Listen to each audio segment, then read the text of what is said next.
What a game, you guys, and what a finish for Bologna, who just are riding this incredible high.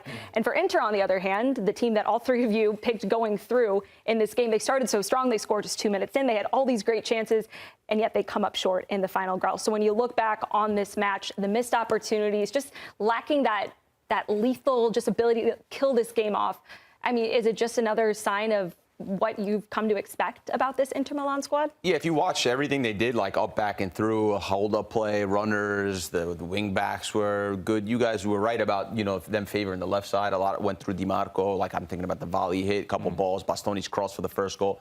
So you're like, wow, it's really great. When it's great, it's great. It's quick, and they're on top of Bologna first 15, 20 minutes of that game.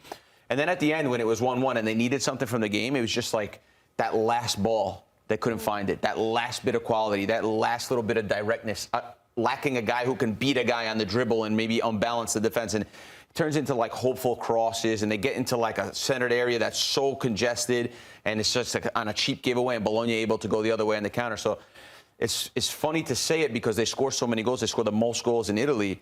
But sometimes they run out of ideas in big moments when they really need them, and I think that was obvious tonight. And Troy, the game does come down to those moments. And for a team like Inter with so much talent, with so much history, it's almost shocking to see in all the opportunities that they've had to win silverware or to compete, to go to a final, see them come up short like they did today. Yeah, but again, I'm not going to sit here and be some like Serie expert. I've been watching it for 2 years, consistently working obviously with the network, and listen to these guys. You are starting to see a character trait. That every time it's there within their hands to go and kick on and take this to other teams, just feels like it's hopeful. You don't go into these games. We all picked Inter, but we also said we could understand why Bologna would win this. As soon as it went to penalties, I said I think Bologna will win this. It's just that moment and that feel that you get. It's not talking about quality now. It's about intangibles. Do you turn up? Can you make sure your best performances come in the hardest moments? And you'd have to say over the last couple of years, it hasn't been that. Only one of us was brave enough to pick Bologna from the jump, but no need to call it out now. I don't know. Marco, when we talk about Inter, though, we talk about the team and maybe this lack of character or the right stuff that you need to win trophies. But for Christian Kivu, is there anything that you thought maybe he was missing in this game today from a managerial standpoint? No, because I don't have any new takeaways from this game. It's how many years, when CBS first got the rights, 2021, okay, Inter's the best team. Then they only had one time in there.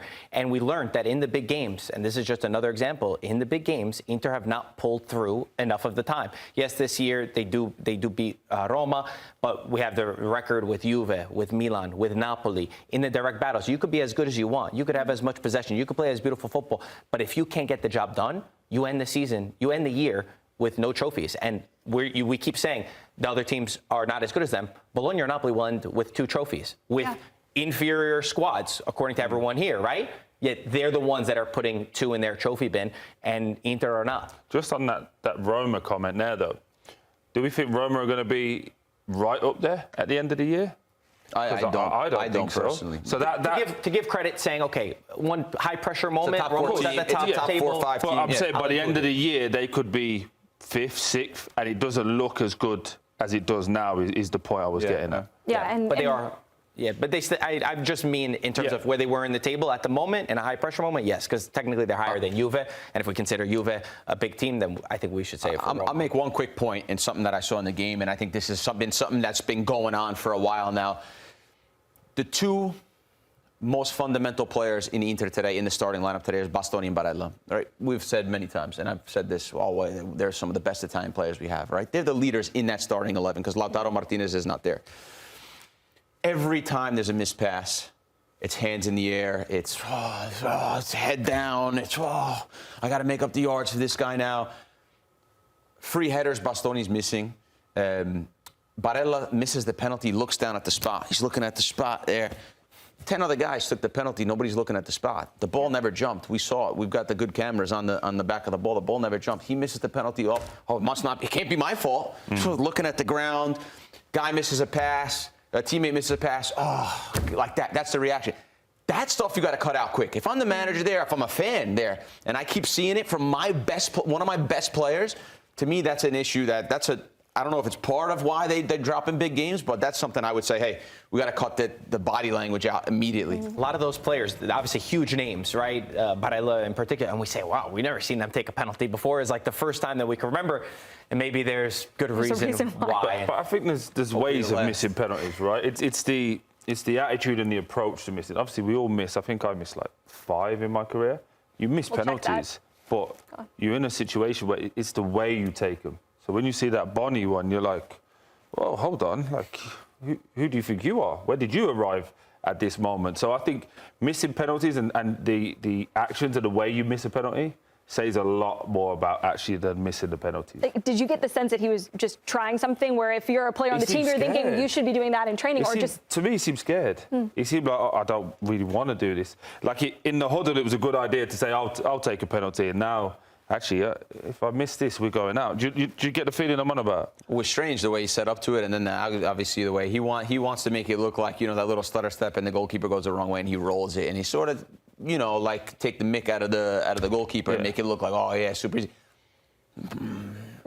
You're Boni, right? Last time I checked, he's Boni. He's a guy who's not even in the starting 11 for Inter. And, it's like you talk about mentalities. Like he stepped up to that, like, oh, I'm il fenomeno. I'm gonna show like this. I mean, for me, just take the penalty normal. But the guys who normally do that, the guys who normally do that, Jorginho, Ivan Toney, they come to my mind. Their penalty record is through the roof. Yeah, but Italy missed the World Cup because of Jorginho. Jorginho's 2 penalties killed us. But would you not agree over the course of his career that he's very good at penalties? Yeah. So he has this confidence that I'll take it. Not this. That's what I'm saying. Like you can miss the penalties. Stutter. You better be the nastiest number 10 I've ever seen to do the stutter. That's all I'm saying. Yeah. Like you do it whatever penalty you want, but you better be really good at it, and you got to be something special to take that type of penalty. I mean, I just didn't think it fit the occasion as well. Bastoni's penalty was really poor too. And then, like I said, Barella's the one that goes over the net, and he's looking at the ground. Oh, looking at the ground just kills me because the ball didn't move at all. Back to the training ground for Inter with the penalty practice. Well, another moment in this game that is of note was the penalty foul that was called back between Hegem and Boni in the box. So let's take a listen to what our own Christina Unkel had to say about that situation. In the 58th minute of this game, it was appropriate for the VAR to recommend to referee Schiffi to overturn his on-field decision of the penalty. Now, when you take a look at this clip, you will see that the attacker is the one who is stepping into the path of the defender and initiating the contact. Referee in the field, Schiffi does give the decision for a penalty, but in this review, we would determine this as a clear and obvious error, and the recommended decision is for that recommendation to overturn the penalty, which referee Schiffi did take. We do not want to reward this kind of football where an attacker goes into the path of a defender, initiates the contact, and hopes for a penalty. Good recommendation for the VAR and good for Schiffi to take and overturn his penalty. Christina Unkel did an excellent job making sure her camera was angled so you couldn't see the cop lights flashing behind her. Like what a professional, pulled over on the side of the highway. But either way, what do you boys make of what Unkel had to say? Yeah, I think it's absolutely fair. Look, you see the way that the foot there of the attacker goes into the defender. I think it's a very clear and obvious change at that point, and it was good for the VAR to just recommend it. It was one look, it was finished. So good that the speed was there as well. I will say, I agreed, right, when we were talking about this, but I have seen this, and this is not a good argument for it to be a penalty, but I have seen this given many times in Serie A. I can remember Paulo Dybala, who is one of my favorite players. He loves to just put his foot right in front, last second, get the foul, and then it's given at times. But I do think the way that Boni went in, this is a little different. It's a little bit different because he's got a little bit more force. I do agree. I think everyone has agreed here that we don't want that to be given as a penalty. It's a shame because Boni gets himself in a really good spot there, by the way. So if he doesn't go down that easily, he's actually in a spot where the defender, like maybe in the next step, has to touch him or whatever. So it's a shame he goes down easy. I don't think it's a penalty.